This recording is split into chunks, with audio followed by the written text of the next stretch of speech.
Hey, everybody. Monday, February 22nd here. So I don't know if you've heard. I'm sure you have. It's all over. There was a tragic event at Indiana State Prison. Um, I've got some articles to show you so you can kind of get brought up to speed. But here we go. Actually, I'll start with. I'm going to start with this one. Um, so Indiana inmate accused of attacking guards, killing one correctional officer, and injuring another. This is from AP. One correctional officer is dead, and the second is seriously injured after an alleged attack Sunday by a prison inmate. There we go. Sorry. Indiana State Police said. The attack occurred at Indiana State Prison in Michigan City around 2:40 p.m., the agency said in a news release. Tymetri Campbell, 38, faces several preliminary charges, including murder, the state police said. Officials said the officers were attacked in a common area. I'll get to that in a minute. The officers were transported to St. Anthony's Hospital in Michigan City, where one was pronounced dead and the second was listed in serious condition. They were not immediately identified. Detectives from the Indiana State Police Lowell Post were assisting with the investigation at the prison 34 miles west of South Bend. Campbell is blah, blah, blah, blah, blah. He's serving a 130-year sentence after pleading guilty to 3 murders in a 2002 shooting, Wish TV reported. In a 2007 appeal, he apologized for, quote, being there at the time of the deaths, but said he didn't kill anyone. Well, he has now, right? The town of Chesterton posted on their Facebook page, I think, a really good summary. Indiana Department of Correction identifies officers attacked at Indiana State Prison. Flags have been ordered flown at half staff today, Monday, February 22nd, at all Indiana Department of Correction facilities in honor of Lieutenant Eugene Lasco, who lost his life after being stabbed on Sunday by an inmate at Indiana State Prison. Governor Eric Holcomb will also direct flags to be flown at half staff in LaPorte County on the day of Lieutenant Lasco's services per protocol. Also stabbed in the incident and in stable condition was Sergeant Patrick Schmidt. Lieutenant Eugene Lasco paid the ultimate sacrifice, and we are forever indebted to his service to the state of Indiana, DOC Commissioner Robert Carter said. Lieutenant Lasco was well known amongst his colleagues as a true team leader, someone they could count on. And he proved that again on Sunday when he rushed in to help a fellow correctional officer. His sacrifice will not be forgotten. The incident occurred at approximately 2:30 p.m. Sunday, February 21st, when Sergeant Schmidt was, quote, attacked and stabbed multiple times by an offender, DOC said. Lieutenant Lasco went to assist Sergeant Schmidt, and the offender stabbed Lieutenant Lasco. Both officers were transported to Franciscan Health, Michigan City, where Lieutenant Lasco succumbed to his injuries. Sergeant Schmidt was subsequently transferred to Memorial Hospital in South Bend and was reported today to be in stable condition. Lieutenant Lasco, 57, began his career at the Indiana State Prison in October 2009. During his career, Lieutenant Lasco was a locksmith and a former member of the Emergency Squad, also known as D Squad, and also served on the Technical Response Team for Safety Hazmat. Lieutenant Lasco, who resided in LaPorte County, received multiple accolades for his service to DOC. Sergeant Schmidt, 22, began his career at the Indiana State Prison in December 2016. He resides in Lake Station and was recently promoted to correctional sergeant on February 7th, 2021. Indiana State Police is investigating and has said offender Tymetri Campbell, 38, faces several preliminary charges, including murder, as a result of this investigation, DOC said. In 2004, he was sentenced to 130 years in prison on 3 murder convictions from Marion County. The death investigation being conducted by DOC's Office of Investigations and Intelligence and by the ISP, an autopsy is being conducted once the event, blah, blah, blah. Same stuff. Gentleman on the left is Lieutenant Lasco. The officer on the right is Sergeant Schmidt. So I'm gonna tell you a couple of things. First of all, I've noticed some comments from people that are like, well, what were they doing in a common area? First of all, you got to understand how state prison works. If you think for a moment that these people are locked in a cell 24 hours a day, 7 days a week, that's not how it works in prison. forget what you see on TV. It's nothing like what you see on TV. I worked there for a number of years, and unless you've worked there, it's really difficult to explain. But suffice it to say that it's extremely different than what's presented in your prison movies and your stuff online. Indiana State Prison has several cell houses. They also have a couple of dormitories where it's an open area. I do not know what cell house this offender was in. I don't know where the incident took place. I don't know any of that. I've heard some information, but it's not.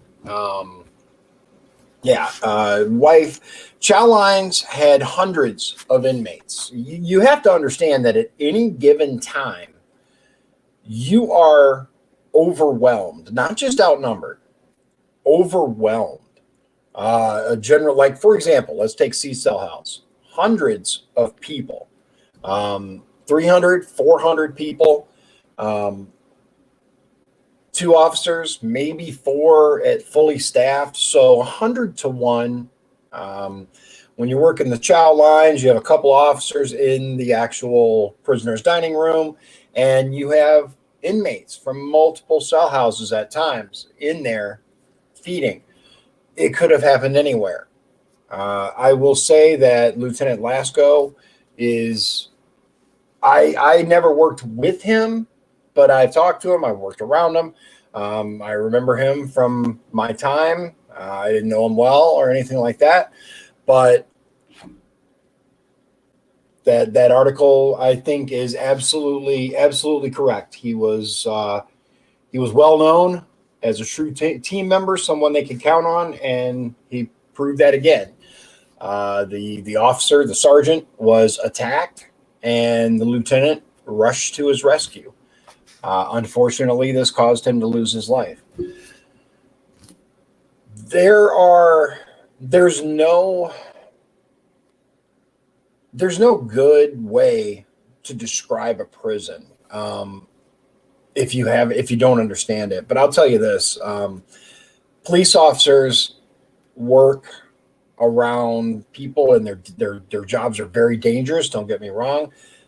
Correctional officers work with convicted murderers and rapists and the worst of society on a daily basis, every day. Police officers in general don't deal with the worst of society every single day. Correctional officers do. It is a very, very dangerous job. It is something that does not get the credit that it should. The people who do that job are a special breed, and it's a very, very dangerous line of work. There are those who have broken under the pressure, the stress, because it is extremely stressful. It is in very, very stressful position. I've talked before about the ratio of suicides is one of the highest out there. The absolute pressure that people are under and working around these people on an everyday basis, you can't get comfortable. You can't not be afraid, not have your guard up. Matter of fact, when you don't have your guard up anymore, you shouldn't be working there. It's an extremely dangerous place, and any of these people at any moment can just snap and hurt you or kill you. Moving on from that, I have a much better thing for you. A couple of lighthearted articles, then we'll dive back into the day-to-day. Let's break it up a little bit. So, Florida man arrested for allegedly throwing a live alligator into Wendy's drive-through window. Some guy in Florida threw an alligator through a Wendy's drive-through window. Joshua James has been arrested after allegedly tossing a 3.5-foot alligator into a Wendy's drive-through window. The Jupiter, Florida resident pulled up to the drive-thru, received a drink from an employee, and then threw the reptile into the restaurant, according to a report from the Florida Fish and Wildlife Conservation Commission. The incident occurred in October, but the suspect was only recently taken into custody by U.S. Marshals. James, who admitted to having picked up the alligator along the side of a road, has been charged with aggravated assault with a deadly weapon, illegally killing, possessing, or capturing an alligator, and second-degree larceny, petite theft, according to the Palm Beach Sheriff's Office.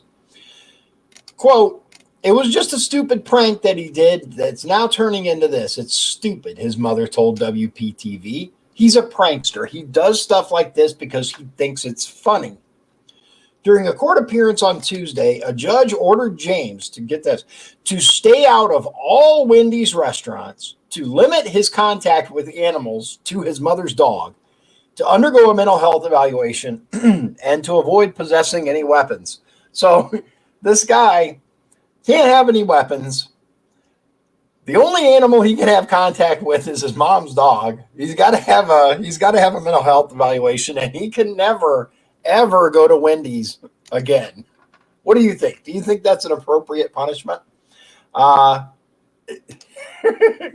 So the next thing that I have for you, here, let's get up here because I scrolled down the whole thing.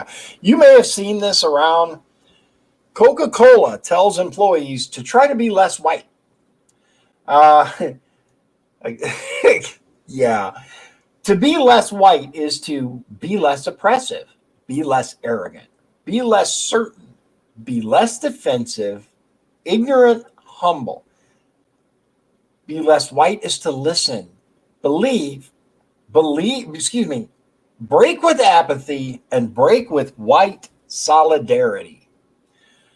A whistleblower has leaked screenshots of an online training course Coca-Cola employees are allegedly being forced to take, which tells them to, quote, try to be less white, according to Dr. Carlin Borisenko. The course, which appears to be from White Fragility, author Robin DiAngelo, says that, quote, to be less white is to be less oppressive, just like the stuff that I read up here. Borisenko, an organizational psychologist and staunch critic of critical race theory, shared the leak Friday on Twitter. These are the screenshots from it. Just here, and this is the best summary that I can come up with. Imagine the outrage if Coca-Cola told employees to try to be less black or try to be less Jewish. Just think about that, and yeah. And I got a couple of good-hearted stories for you. So this person crafted a blanket and put it in a bag. They left a note that said, "I am not lost. I was handmade for you. If you're cold and need me, please take me." Person found somebody's wallet, sent it to them. Hope it makes it back to you. I've lost mine before. It sucks.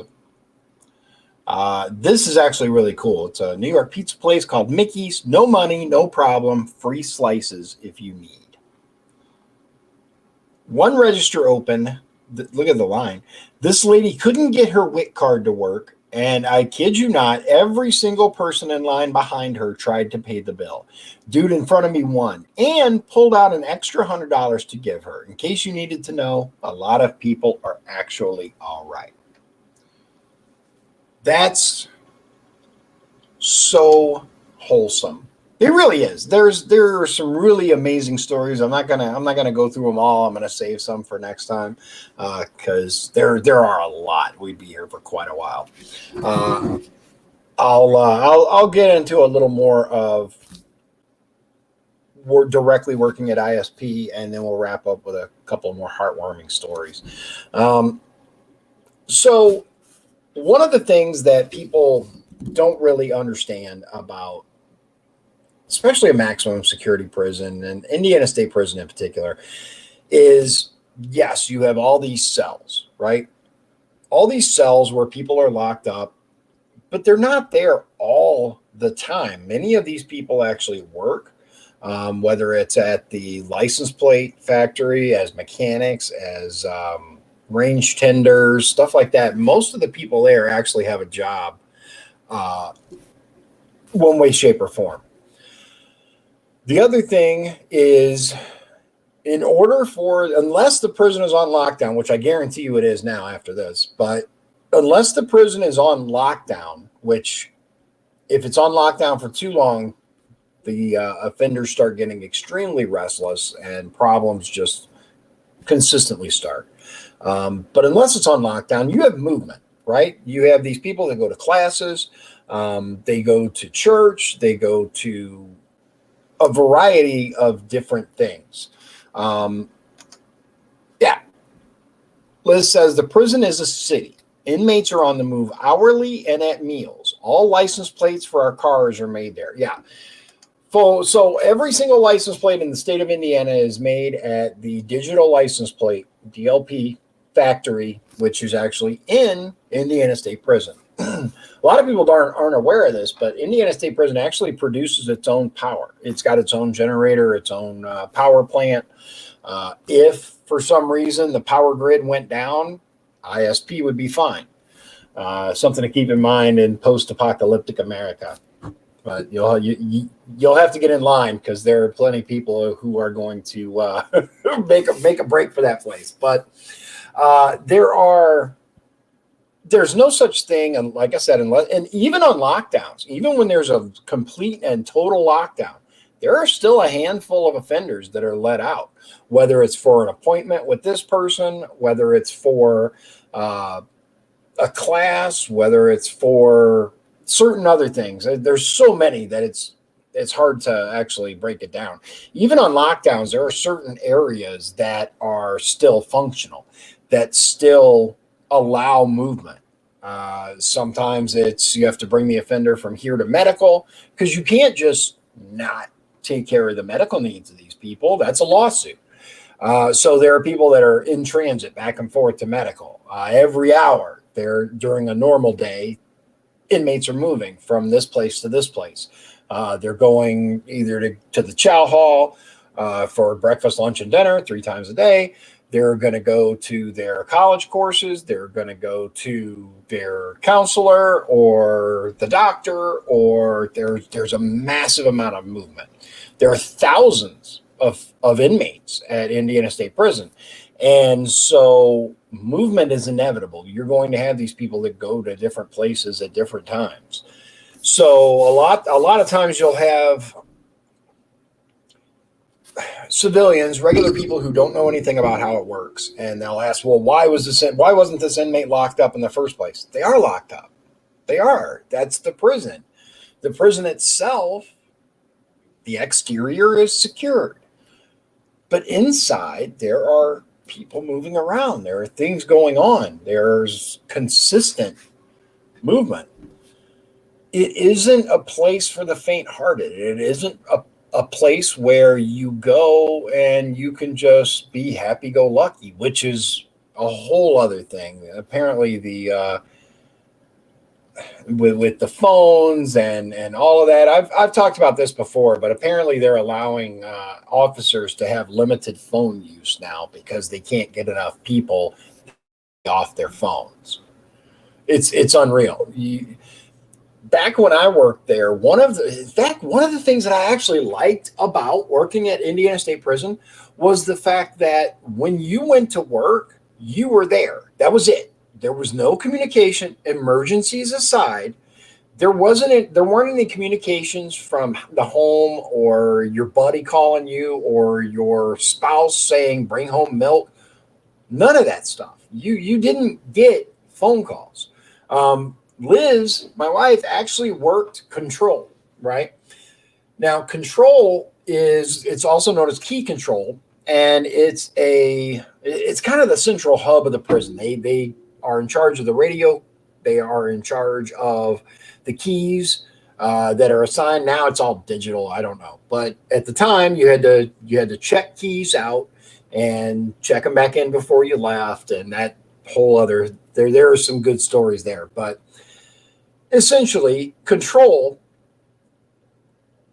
was responsible for radio calls and telling people to be quiet when there were emergencies, and Signal 1000, which was all clear, right? Counts passed, blah, blah, blah. She worked there, so she had a lot more knowledge of that. Uh, which also, I might add, was one of the few air conditioned areas of the prison because it was right next to the armory. So they had to keep it cool.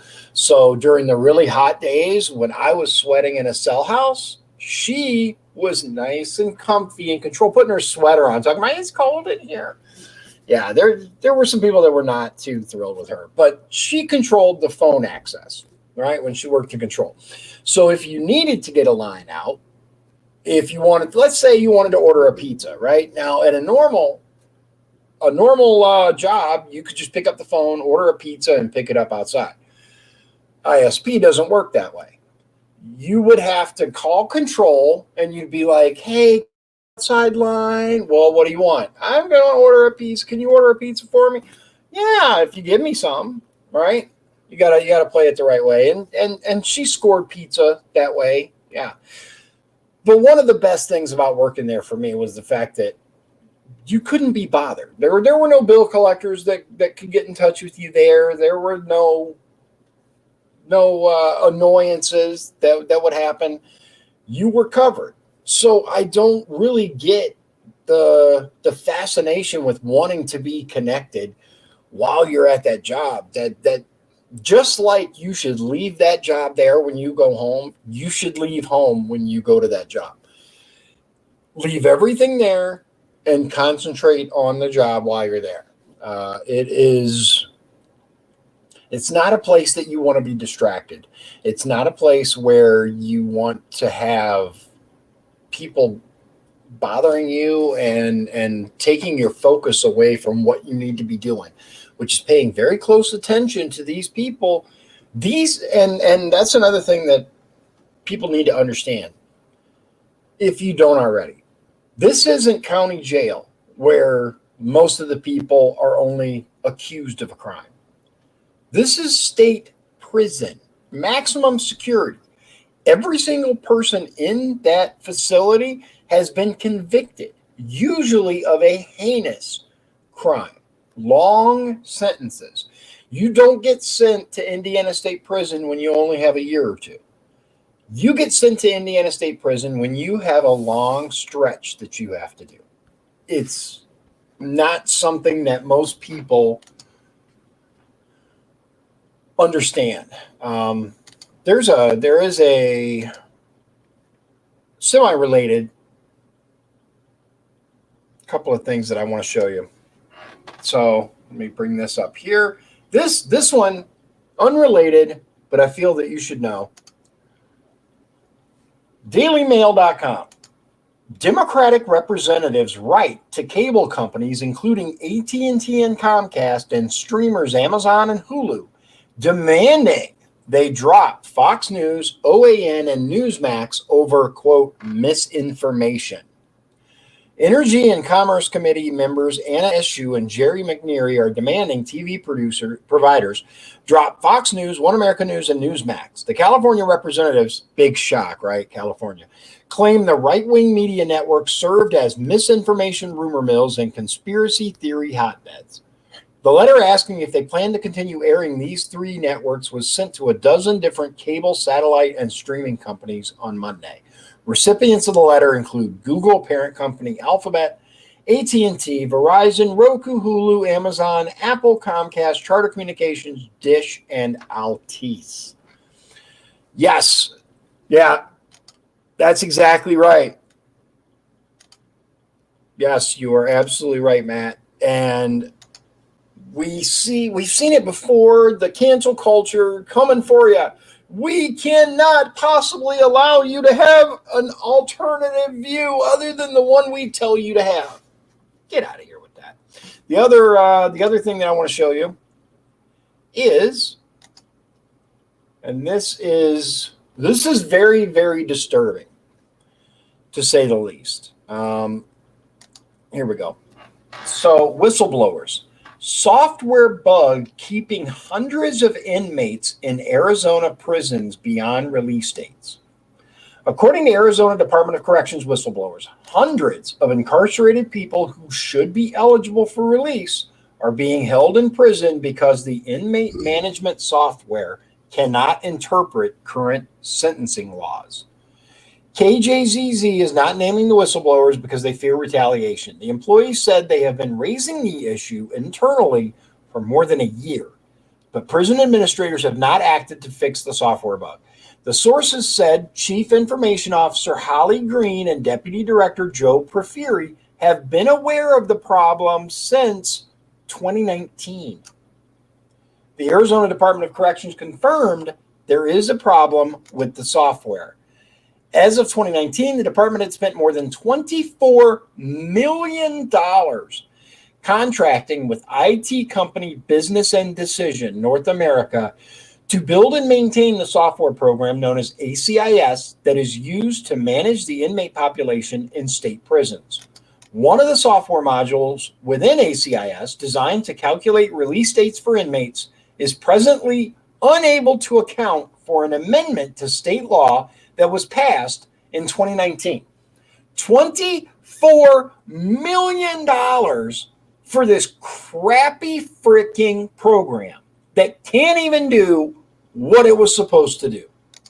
Senate Bill 1310, authored by former Senator Eddie Farnsworth, amended the Arizona revised statutes so that certain inmates convicted of nonviolent offenses could earn additional release credits upon the completion of programming in state prisons. Governor Ducey signed the bill in June of 2019.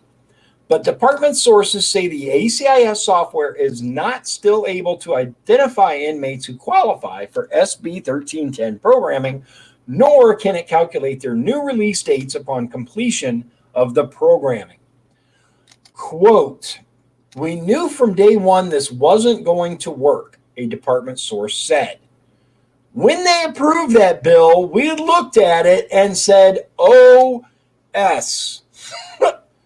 After repeated internal warnings, employees sent a report to department leadership in October 2020, specifically detailing the software bug. Here is the actual report that they sent. Anyway, that's about it. I'll give you the link if you want to go check out the actual thing. But ultimately, it's unfortunate. It really is. Regardless of what these people did, if they've served their sentence, they need to be released. And laws that were put in allowing additional credits and whatnot, why did Arizona spend $24 million for a program that doesn't even work? It doesn't even work like it was supposed to. Garbage. Absolute garbage. Let's see. I think that's pretty much it. There's some more stuff, but I'll get to that next time. I wanted to show you that and then give you a couple of more heartwarming stories, and we'll wrap it up. So this Willie, whoever Willie is, donated his kidney to this truck owner's daughter, which is really nice. This person found an iPhone. This is actually cute. Found iPhone. Is this your phone? We found it in the grass. It still works, but it's locked, so we can't figure out who to give it back to. Call this number if it's yours, or if you know whose it is. If you're wondering why we went through the effort of making posters, the answer is that we had nothing to do and are apparently extraordinarily kind people. Also, you have 2 missed calls from your mom. The helpfulness of strangers. So this guy here, his wheelchair fell apart while shopping in a store. A slew of retail workers stopped to help him reassemble it. So, see, there are good people out there. Went to a Starbucks drive-thru and the car in front of me paid for my order and told the worker to give this to me. May all of your vibes say, I got this. Have a wonderful day. And I think that is a good message that everyone should have. All your vibes should say, I got this, because you are worth it. You are worth the time. You are worth the energy. And if there's anybody in your life that doesn't believe that you're worth it, why are they in your life? You can do better. I appreciate y'all. This is rough for the state Indiana state prison community. Many of us actually knew Lieutenant Lasco. Some very well, some not so much. So I'm gonna end on the Starbucks drive-through. I got this vibes and tell you, God bless you, God bless Indiana, and God bless the United States of America.